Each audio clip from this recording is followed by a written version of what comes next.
I want to start with Kane Wommack being named the defensive coordinator at the University of Alabama, coming from the University of South Alabama, where he was the head coach, which obviously is my alma mater, and where I have ties. And the first thing I want to say is congratulations, Alabama. You got a hell of a defensive coordinator.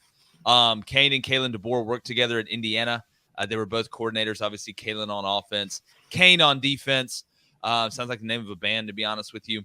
And then Kane was having success as the head coach at South Alabama. Kind of took a step back this year, even though they returned their top, passer, receiver, and rusher of the football. But an overview of who Kane Wommack is, schematically, he's a coach's son. He knows what he needs to do. He knows how to put guys in position. He's coached at the highest level of college football before. But I'm more interested in two things. One, his ability to recruit, which obviously being at Alabama, it pretty much recruits itself. But when you compare him to a guy like T-Rob, when you compare him to a guy like Freddie Roach, he's not at that level. But in actuality, with the staff that Alabama has and the cachet that Alabama has, he just needs to be a really damn good defensive coordinator and go recruit well and do what he needs to do in the recruiting area, and Alabama's going to be fine. Plus, he can coach guys up as well as anybody. The second thing, and the more flashy thing to me, is that I think we're seeing kind of a new wave if you're a head coach of a group of five school. And we saw Sean Lewis go from Kent State as the head coach, where they were having some success there. He was running that golden flash offense, that hurry up tempo offense. He goes to Colorado as the offensive coordinator, not because he was fired, right? Not because of some off the field issue where there was some mutual resignation, but he goes to Colorado to be the offensive coordinator because he wants to be. We know all the PR that comes with Prime, but it's not like it was all rainbows and hugs and kisses out there in Boulder. He got demoted, which was stupid in my opinion. We talked about that a lot on Crane & Company, but yet still gets the San Diego State head coaching job. So then you look at Kane Wommack, a guy, like I said, that's had success at South Alabama, right? Maybe this past year kind of went off the deep end a little bit, had to fire 3 coaches, but he wasn't getting let go at South Alabama, and the future was bright there, deciding to go be a coordinator at Alabama. And we'll see what jump that can make for him. So I think we may be seeing, because I was trying to think before this, a head coach of a group of 5 school. And I'm going to go ahead and bring in David Cohn, former Michigan quarterback. David, we were talking about before we went live. I'm trying to remember another time or examples of other times where a Division I head coach, I'm not talking about D2, D1 AA going to Division I. I'm not talking about NAIA going to Division I. I'm talking about a Division I group of 5 head coach leaving his position as head coach without getting fired, right? Like I said, without any mutual resignation, right? Without just looking each other in the eyes and shaking hands and walking away, deciding to make that jump to go be a coordinator and it working out. I can't remember any other examples. Yeah, well, when Sean Lewis did it, you and I were talking about it, and it surprised us a little bit, but we thought it was such a great hire for Deion Sanders at Colorado. Now it's happening at Alabama, and some of these jobs are just worth taking. I mean, just take the money out of it. Some coordinator roles make more than head coaches at other places. I don't know the contract details. I don't know the contract details with this one, but let's just take money out of it and just say, hey, when this guy comes into Alabama to run the defense, doing that for a season or two can set you up in a way that really is unprecedented. I mean, think about it like this. Some guys may be running their own startup and it may be profitable and making money, but you take that C-suite position at a Fortune 500 company, if that's, the path that you want to go down, that can be more beneficial in the long run for you, even if you're not the head man. So I completely understand it. On the recruiting trail, yes, of course he has to recruit.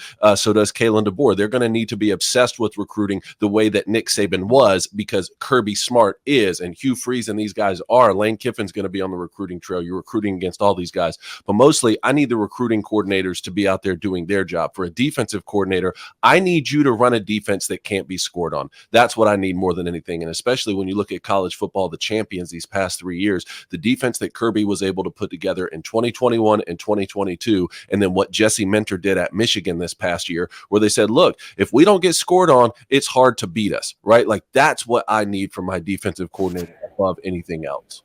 Yeah, and we want to know what you think. Obviously, we can't take live calls today, but we have the live chat. I'm going to bring Blaine in here, former Western State, Colorado wide receiver, Blaine Crane. The way I'm starting to look at it now is, maybe you go and you coach you get your bachelor's, right, and then you go become a head coach at South Alabama or Kent State or somewhere like that, and you get your master's.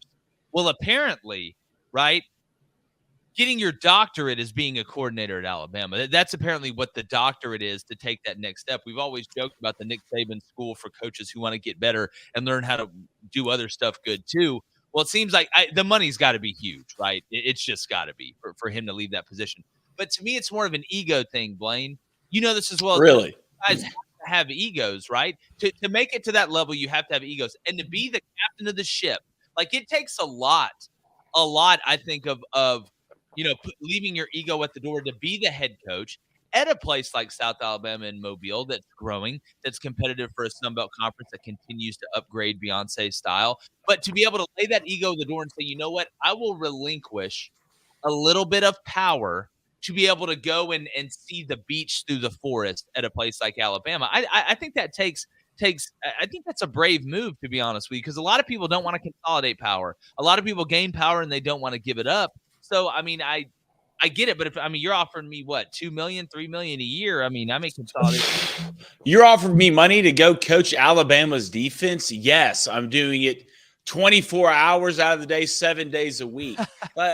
Alabama's defense basically recruits itself. Right? It's the same thing with Georgia. You're always going to have 5-star, 4-star guys, even at the 2 to 3 position, even with the transfer portal. I know Alabama doesn't have the same depth that they used to when they used to win national championships other year. Your third-string running back's Eddie Lacy. I get that, but still look at the athletes Alabama puts on the field year in and year out. And right now, if you're the DC and you're Wommack, you keep thinking of a couple things. The first thing on my mind is, who do I have to talk to, and how much money is it going to take to keep Caleb Downs at the safety position? Yeah, that's the big one. I need this man to stay here. He's a pillar. He's one of the captains of this defense. And basically right now he's going to be the best safety in the NFL. So if I get offered, even if you're the head coach of South Alabama, which I'm not saying is a bad job, all right, I'm not. But that's like having the same job in Ohio, in the middle of Ohio, right? And then Maui offers you the same job that's on the beach, and that's at Alabama. All right. This is the upper. Ohio has better high school football, though. So this is true, but they don't have a beautiful beach, and I can't drink a mimosa every 45 minutes. I can't argue that. So you've never been to Akron, you don't turn down. You don't turn down. You ever been to Columbus, Blaine? I haven't. I heard it's great. Well, I mean, I get it, Blaine. I mean, I'm not saying it's a stupid decision. I'm looking at this new path that's kind of being created, and it's just interesting for me to see. And I wonder who will be the next chip to fall that decides to do this. So if you're a Group of 5 athletic director, which, by the way, David, I wanted to throw this nugget at you before we move on. Did you see where Ross Bjork is in the running to get the Ohio State AD job? I did see that. Is that a lateral move? A little bit, in my opinion, a little bit, but I right now where Ohio State sits and where A&M sits, I wouldn't blame him for doing it. Right. And look, he's gotten a lot of flack for the way that the football program's kind of gone on with Jimbo and not having that ultimate success, but they've done pretty well in other sports. I mean, I don't mean lateral move just in terms of the success. I mean, the Buckeyes clearly in football they were the gold standard in the Big Ten before this Michigan resurgence. And then in other sports, they're great too. I just mean from the resource perspective too, that Texas A&M had. Yeah. I saw it and immediately I thought, that's an interesting move to go from Texas A&M to OSU. It is. I would say that there's a lot of lateralness. I know that's not a word to it. I do think Ohio State's a little bit of a better job because, as crazy as this sounds, I think there's more pressure at A&M than overall through all the sports than there is at Ohio State. But it's going to be interesting to see that. But kind of back to our point, I want to get to the Booster Club here, Blaine, in a second. It's just what I keep coming back to is if you're Kalen DeBoer and you're bringing in Kane Wommack and you're expecting to have a good year next year, I am guessing Kane Wommack will not be there if that defense looks really good. So is it worth it for that 1 year, right? Is it worth it to bring him in and then have to replace your defensive coordinator? And I agree with you. Yes.